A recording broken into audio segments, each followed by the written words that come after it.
عدل و اصول، اطیعوا اللہ و اطیعوا الرسول، کتاب اللہ ان کا منشور، دین نبی ان کا دستور، اطیعوا اللہ و اطیعوا الرسول۔ حضرات، میں نے خطبہ مسنونہ کے بعد سورہ آل عمران کی آیت نمبر 185 کی آیت کا ٹکڑا میں نے آپ کے سامنے پڑھا۔ اللہ رب العالمین فرماتا اس میں فمن زحزح عن النار وادخل الجنۃ فقد فاز، جو جہنم سے بچا لیا جائے، وہ ادخل الجنہ، اور جنت کے اندر داخل کر دیا جائے، فقد فاز، وہ کامیاب۔ اور اس سے بڑی کامیابی کیا ہو سکتی ہے کہ ایک انسان جہنم سے بچا لیا جائے اور ہمیشہ ہمیشہ کے لیے جنت میں داخل کر دیا جائے؟ میں تو سمجھتا ہوں کہ اس سے بڑی کامیابی اور کوئی نہیں ہو سکتی۔ آگے فرمایا وَمَا الْحَيَاةُ الدُّنْيَا إِلَّا مَتَاعُ الْغُرُورِ، دنیا کی زندگی تو محض دھوکے کی زندگی ہے۔ بہت غور کیا لیکن پتہ نہیں چلا، آیت ایک ہی ہے، ایک ہی آیت میں اللہ رب العالمین فرما رہا ہے جو جہنم سے بچا لیا جائے اور جنت کے اندر داخل کر دیا جائے وہ کامیاب۔ اور اس کے بعد ہی اللہ رب العالمین کیا فرماتا ہے؟ دنیا کی زندگی محض دھوکے کی زندگی ہے۔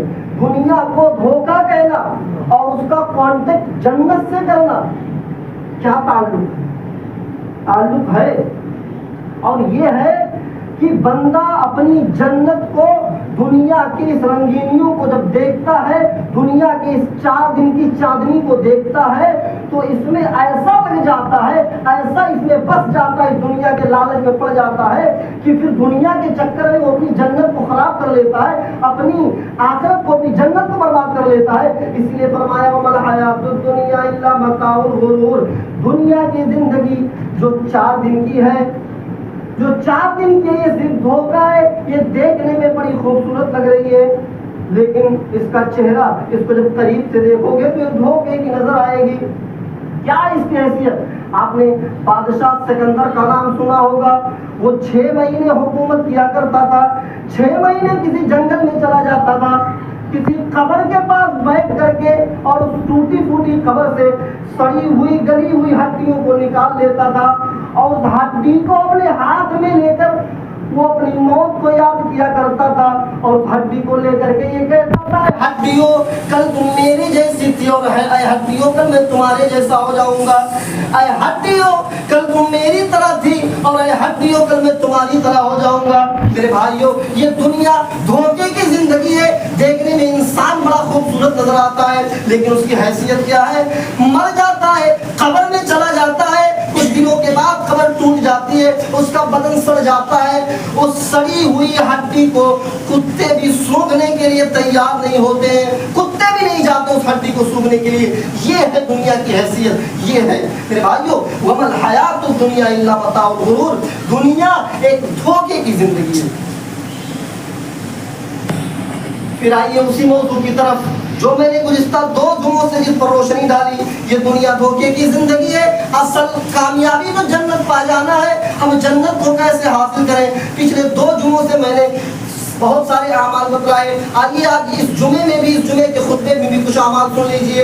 اللہ تعالیٰ فرماتا ہے وَأَمَّا مَنْ خَافَ مَقَامَ رَبِّهِ جَنَّتَانِ، وَأَمَّا مَنْ خَافَ مَقَامَ رَبِّهِ جَنَّتَانِ، جو اللہ کے سامنے کھڑا ہونے سے ڈر گیا اس کے لیے 2 جنتیں۔ اللہ کے سامنے کھڑا ہونے سے ڈر گیا اس کے لیے جنت۔ کھڑا ہونے سے ڈرنے کا کیا مطلب؟ اللہ کے سامنے کھڑا ہو گیا اور کانپے نہیں، ہر چیز سے ڈرنے کا حق ہوتا ہے۔ آپ سانپ سے بھی ڈرتے ہیں لیکن سانپ کو دیکھ کر کے بھاگتے نہیں ہیں۔ سانپ سے ڈرنے کا مطلب کیا ہے کہ اس کے منہ میں اگلی نہ دو، ورنہ کہیں پھنکار مار دے گا تو آپ کے جسم میں زہر پھیل جائے گا اور آپ مر جائیں گے۔ آپ کے گھر میں آگ لگا ہے، آگ سے بھی ڈرتے ہیں ہم انسان، لیکن آگ لگا ہے تو اس کا مطلب تھوڑی کہ گھر چھوڑ کے بھاگ جاؤ۔ آگ سے ڈرنے کا مطلب یہ ہے کہ اس میں چھڑاک نہ لگا دو، اور اگر جنگل میں ہو شیر آ گیا تو پھر شیر سے ڈرنے کا مطلب یہ ہے کہ اب بھاگو، اگر وہاں رکے رہو گے تو شیر تم کو پاڑ دے گا۔ تو ہر چیز سے الگ الگ ڈرنے کا اس کا حق ہوتا ہے۔ اللہ سے ڈرنے کا کیا حق ہے؟ میں نے شراب کی بوتل لی، شراب کے ڈھکن کو کھولا، ہونٹوں تک لے گیا، میں چاروں طرف نظر ڈال لیا کہ کوئی نہیں دیکھ رہا، میرا باپ نہیں دیکھ رہا، بھائی نہیں دیکھ رہا، دوست نہیں